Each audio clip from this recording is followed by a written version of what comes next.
Halo, perkenalkan nama saya Syesha Tripuspita Dewi dengan NPM 2231123 dari kelas 3 SIMB kelompok 4. Pada video kali ini kami akan menjelaskan terkait proyek pembuatan aplikasi akuntansi dengan menerapkan microservice, di mana tim kami beranggotakan 5 orang, yaitu Aisyah Nurkaila, Len Agustin Salim, Leona Stefani Lesilolo, saya sendiri Syesha Tripuspita Dewi, dan Yanto. Baik, saya akan menjelaskan latar belakang dari aplikasi yang kami buat, di mana di sini UMKM yang memiliki arti yaitu sektor vital dalam perekonomian Indonesia, namun sering menghadapi tantangan akses modal, pemasaran, manajemen, dan pengembangan keterampilan. Banyak UMKM belum memiliki sistem pencatatan transaksi keuangan yang baik. Hal ini mengakibatkan mereka kesulitan dalam mengelola keuangan dan pelaporan pendapatan. Untuk mengatasi masalah ini, kami merancang aplikasi komputer yang memanfaatkan pendekatan microservice dengan tujuan mempermudah pencatatan transaksi harian UMKM. Aplikasi ini ditargetkan untuk pelaku UMKM yang memerlukan bantuan dalam mencatat transaksi keuangan.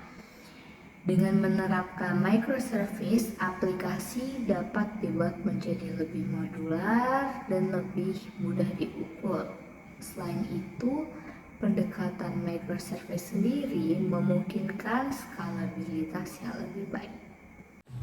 Baik, selanjutnya saya Leona Stefani Lesilolo dengan NPM 2231203 akan menjelaskan mengenai Proposal Solution, aplikasi pencatatan keuangan yang sederhana, UI yang sederhana dan mudah digunakan. Selanjutnya ada otomatisasi laporan keuangan, yaitu implementasi microservice untuk meningkatkan modularitas dan kemudahan pembaruan.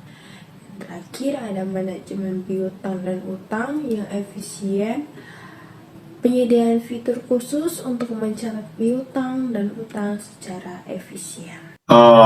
Berikut adalah ERD dari kelompok kami. Yang pertama ada entitas pelanggan yang terdiri dari atribut ID pelanggan, nama pelanggan, alamat pelanggan, dan telepon pelanggan. Kemudian melakukan transaksi. Di entitas transaksi ini terdapat atribut nomor transaksi, tanggal transaksi, total barang, tunai, dan total. Kemudian yang melakukan input data admin dengan atribut ID user, jabatan, username, dan password. Kemudian di transaksi ini memiliki data transaksi dari menu. Data transaksi ini memiliki atribut nomor transaksi, kode transaksi, quantity, dan total. Kemudian menu memiliki atribut ID menu, nama menu, harga menu, dan deskripsi menu. Kemudian ada outlet. Yang outlet ini memiliki atribut alamat outlet, nama outlet, dan telepon outlet. Jadi outlet ini mempunyai transaksi dan yang menginput datanya yaitu admin. Kemudian yang menu ini memiliki data transaksi dan transaksinya diinput lagi oleh admin. Mapping data. Tiap tabel pada database pasti memiliki keterkaitan satu sama lainnya melalui primary key, tangent key-nya yang saling berhubungan. Contohnya, pada database kami, pada tabel user, yaitu ID user sebagai primary key yang terhubung ke ID user sebagai foreign key di tabel lain, yaitu tabel jurnal, pembayaran, transaksi, pengeluaran, dan lain-lain. Selalu juga pada tabel outlet, ID outlet sebagai primary key terhubung dengan ID outlet sebagai foreign key pada tabel menu, transaksi, dan pembayaran. Lalu noref pada tabel akun terhubung dengan tabel data akun, dan juga ID menu pada tabel menu yang terhubung dengan tabel transaksi. Oleh karena itu, digunakan mapping data untuk memudahkan dalam membuat web dan memahami alur dari database. Oke, saya akan menjelaskan tentang database kami. Nah, database kami bernama WebDesa-T. Di sini bisa dilihat kami menggunakan add migration untuk membuat tablesnya. Mengapa kami menggunakan itu? Untuk memudahkan update secara berkalanya nanti dari waktu ke waktu. Migration itu memudahkan untuk mengupdate strukturnya dan data-datanya. Nah, di sini bisa dilihat ada kolom name-nya, deposit ID, nama deposit nama, dan banyak deposit dan menus. Juga sama. Ini semua dari C#. Kemudian kita akan beralih ke dalam C#-nya. Di sini ada front. Saya membagi menjadi dua folder. Di sini ada front end dan service. Nah, service ini isinya apa? Itu ada menu API dan deposit API. Keduanya mempunyai struktur yang sama, mempunyai mapping untuk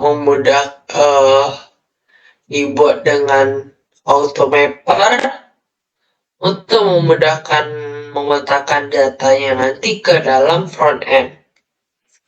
Kemudian di sini ada models, DTO, data transfer object. Kemudian di sini ada migration.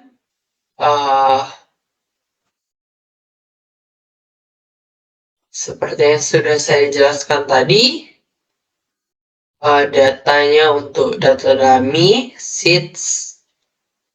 Kemudian di sini ada controllers. Nah, di sini isinya adalah root dan API controllernya.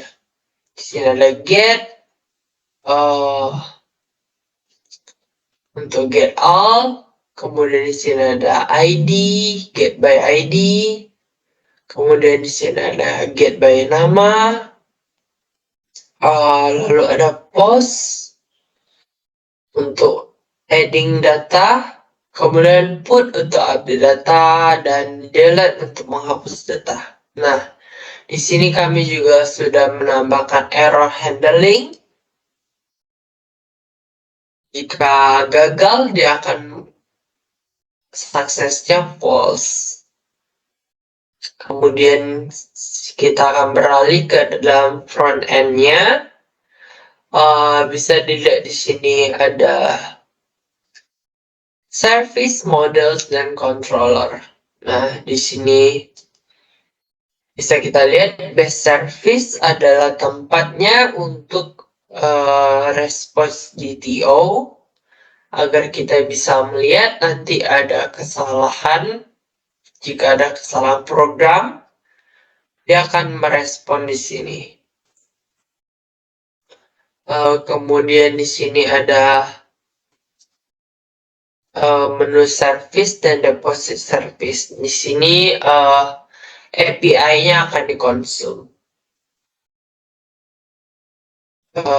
ini menggunakan dependency injection untuk membuatnya. Bisa dilihat di sini create menu assigns, delete menu, get all menu, lalu ada get menu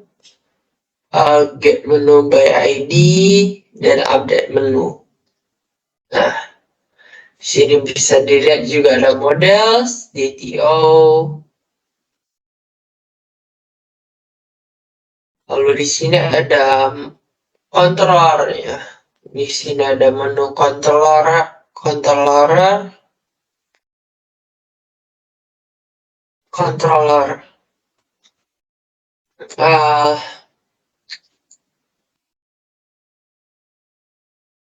Bisa dilihat di sini, ini akan menggunakan fungsi-fungsi yang tadi sudah dibuat. Get all menu. Kemudian ini untuk diterapkan ke dalam HTML yang sudah kami persiapkan juga. Kita akan start di sini. Bisa dilihat ini ada project yang berbeda. Ini adalah API-nya. Kemudian di sini adalah front end-nya. Nah, bisa dilihat di sini ada deposit dan menu. Nah,